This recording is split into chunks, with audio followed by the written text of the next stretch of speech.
سب سے پہلے تو میں اپنے تمام دوستوں کو سلام پیش کرتا ہوں اور اپنے تمام دوستوں کے لیے اور ان کے گھر والوں کی دعا کرتا ہوں کہ وہ ہمیشہ خوش رہیں۔ حضرت عمر فاروق رضی اللہ تعالیٰ عنہ 25 لاکھ مربع میل ریاست کے حکمران، یعنی دنیا کے اندر اتنی بڑی ریاست اور اتنی بہترین ریاست اور اتنا منصفانہ نظام اس ریاست کا، ایسی ریاست کا وجود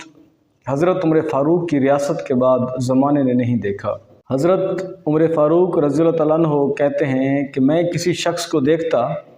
وہ مجھے پسند آ جاتا، لیکن جب مجھے معلوم ہوتا کہ وہ کوئی کام نہیں کرتا تو وہ میری نظروں سے گر جاتا۔ تو اسی طرح مشہور فلسفی کارنیگی کہتے ہیں کہ اوس درجے کا انسان بھی جب اس دنیا میں آتا ہے تو وہ وقت کا سرمایہ لے کر آتا ہے، اور اسے ایک دن میں 24 گھنٹے ملتے ہیں، نہ وہ اسے گھٹا سکتا ہے اور نہ ہی اس مدت کو بڑھانے کی اس کے پاس قدرت ہے۔ یعنی اوس درجے کا شخص بھی اگر ہے نا، تو وہ جو چیز لے کر پیدا ہوا ہے، وہ جو سرمایہ لے کر پیدا ہوا ہے، وہ سرمایہ ہے وقت۔ وقت کی قدر کرنی انتہائی ضروری ہے۔ یعنی ایک شخص کے پاس جو جائیداد ہے، جو اللہ کی طرف جو اس کو سرمایہ دیا گیا ہے، وہ ہے ٹائم، وہ ہے زندگی، وہ وقت ہے اس کے پاس۔ تو حضرت علی کا قول ہے کہ غریب پیدا ہو جانا اس میں انسان کا کوئی قصور نہیں ہے، لیکن غریب مر جانا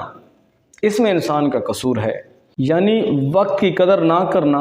اور اپنے وقت کو اپنی سہولت کے لیے، اپنے فائدے کے لیے استعمال نہ کرنا، یہ سب سے بڑی بیوقوفی ہے۔ تو 1865 کا واقعہ ہے کہ ہندوستان کا ایک صنعت کار جو ہے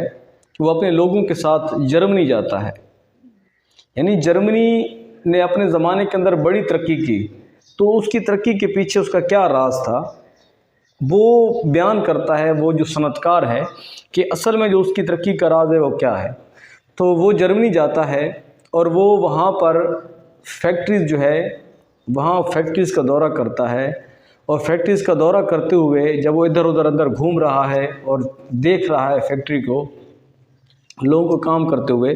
تو وہ ایک کاریگر سے مخاطب ہوتا ہے۔ یعنی وہ جو پورا وفد ہے وہ ایک کاریگر سے مخاطب ہوتا ہے،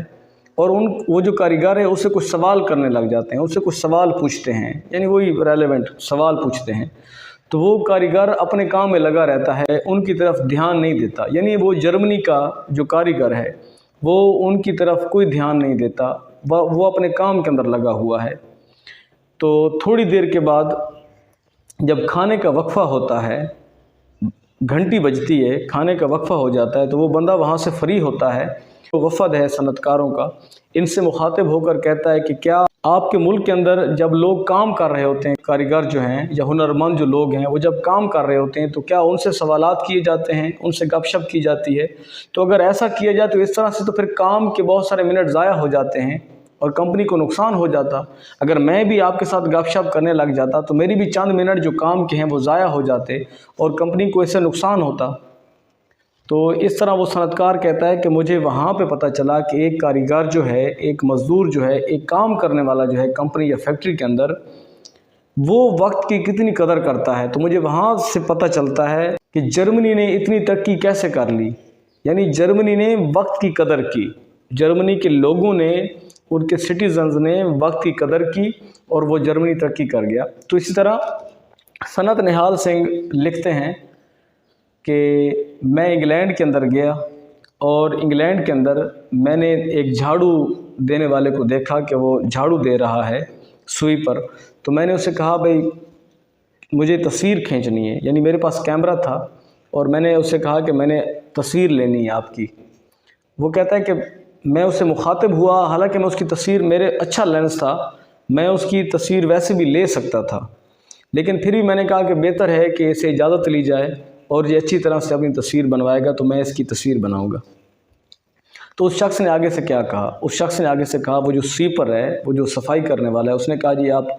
5 سے 10 منٹ اگر ٹھہر سکتے ہیں تو ٹھہر جائیے، ابھی 12 بجنے والے ہیں، 12 بجنے جیسے 12 بجیں گے تو میرا ٹائم ختم ہو جائے گا، تو میں اپنے کام سے فری ہو کر تصویر جو ہے وہ اپنے کام میں لگا ہوا بول رہا ہے، وہ کہہ رہا ہے کہ 5-10 منٹ بس صرف ٹھہر جائیں آپ، 12 بج جاتے ہیں تو میں فری ہوتا ہوں، بے شک آپ تصویر لے لیجیے گا۔ صنعت نہال سنگھ نے انتظار کیا، وہ بندہ جب 12 بجے فری ہوتا ہے، ٹائم دیکھتا ہے تو فری ہوتا ہے تو وہ تصویر بناتے ہیں اس کی۔ اچھا، تو وہ کہتے ہیں کہ میں بڑا حیران ہوا، میں نے دیکھا کہ اس نے اپنی کلائی پر چاندی کی گھڑی باندھی ہوئی ہے۔ میں نے تو یہاں پر بڑے بڑے جو کاریگر ہیں، ہنرمند لوگ، ان کو بھی اپنے ملک کے اندر چاندی کی گھڑی جو ہے وہ باندھے ہوئے نہیں دیکھا، تو میں حیران ہوا کہ یہ لوگ وقت کی کتنی قدر کرتے ہیں۔ مجھے ادراک ہوا، مجھے سمجھ آ گئی کہ انگلینڈ جو ہے یا اس کے لوگوں نے اتنی ترقی کیسے کر لی ہے، صرف وقت کی قدر سے۔ ان لوگوں نے وقت کی قدر کی اور کام میں اپنے آپ کو صرف کیا، یعنی زندگی کے اندر جو آپ کو ٹائم ملا ہے، جو سرمایہ آپ کو دیا گیا ہے نا زندگی کے اندر، وہ ٹائم ہے، وہ وقت ہے۔ جیسے کارنیگی کہتا ہے کہ انسان چاہے جس درجے کا انسان بھی ہے نا، اس درجے کا انسان بھی ہے نا، ایک اس کو جو دولت مل چکی ہے، ایک اس کو جو سرمایہ مل چکا ہے، وہ وقت ہے۔ یعنی اپنے ٹائم کو صرف کرے گا، اپنے وقت میں اپنے آپ کو لگائے گا اور اپنا وقت ضائع نہیں کرے گا، تو وہی ٹائم ہے اس کا، وہی اس کا ٹوٹل سرمایہ ہے، اور اسی میں اس نے جو بننا ہے، جو کرنا ہے، وہ کر سکتا ہے۔ تو جو قومیں وقت کی قدر کرتی ہیں، جن کے پاس وقت کا پاس ہے، وہ قومیں پیچھے نہیں رہتی، وہ قومیں لازمی ترقی کر جاتی ہیں۔ تو وقت کی قدر کریں، اور جو کوئی کام شخص نہیں کرتا نا، جو بالکل کوئی کام نہیں کرتا اور وقت کو ضائع کرتا رہتا ہے، تو اس کی جو صلاحیتیں ہیں، اس کی صلاحیتوں کو بھی زنگ لگ جاتا ہے۔ یعنی اللہ تعالیٰ نے اس کے اندر جو صلاحیتیں رکھی ہیں، ان کو زنگ لگ جاتا ہے، وہ ختم ہو جاتی ہیں۔ جیسے اگر آپ ایک لوہے کو باہر رکھ دیں اور نمی کے موسم میں باہر رکھیں، جیسے آج کل سردیاں، تو سردیوں میں آپ لوہے کو باہر رکھیں، چند عرصہ، چند دن تک وہ لوہا جو ہے وہ باہر پڑا رہے، حالانکہ بڑا مضبوط میٹل ہے، بڑی مضبوط دھات ہے، وہ باہر اگر پڑی رہے، وہ جو چیز لوہے کی بنی ہوئی ہے، تو وہ زنگ آلود ہو جائے گی، یعنی وہ خراب ہو جائے گی۔ تو ایک جو ویلا شخص ہے، جو ایک بیکار شخص ہے، جو کوئی کام نہیں کر رہا، وہ ایسے ہی ہے کہ وہ جیسے اس کو زنگ لگ رہا ہے، اس نے اپنے آپ کو ایک نمی میں رکھا ہوا ہے، اس نے اپنے آپ کو ایک ایسی جگہ پر رکھا ہوا ہے کہ جہاں پر اس کو زنگ لگ رہا ہے۔ یعنی اگر بیکار ہیں آپ، وقت کا استعمال نہیں کر رہے، کوئی بھی کام نہیں کر رہے اپنے وقت میں، تو سمجھو کہ آپ کو زنگ لگ رہا ہے، اور آہستہ آہستہ آپ کے کام کرنے کی جو صلاحیتیں ہیں، آپ کے اندر جو پلاننگز ہیں کام کرنے کی، آپ کو اللہ نے جو صلاحیت دی ہیں، وہ ساری ختم ہو جاتی ہیں، وہ زنگ آلود ہو جاتی ہیں۔ تو ایک بیکار بندہ جو ہے، جو وقت کے اندر جو اپنا وقت ضائع کر رہا ہے، وہ جو کوئی کام نہیں کر رہا ہے، وہ زندہ تو ہے، اس کے پاس زندگی تو ہے، لیکن حقیقت میں وہ جو شخص ہے وہ مردہ ہے، وہ کچھ بھی نہیں ہے حقیقت میں۔ یعنی یہ جو سب سے بڑا سرمایہ ہے جو اللہ نے آپ کو دیا ہے، وہ وقت ہے، وہ زندگی ہے۔ اور کہا جاتا ہے کہ اللہ تعالیٰ نے ایک ایک سانس انسان کے اندر گن کر رکھی ہے کہ انسان نے زمانے کے اندر کتنی سانسیں لینی ہیں، اور ہر سانس اللہ تعالیٰ کے سامنے پیش کی جاتی ہے کہ یہ جو سانس ہے، اس کو اس نے بیکار ضائع کیا، فضول ضائع کیا۔ تو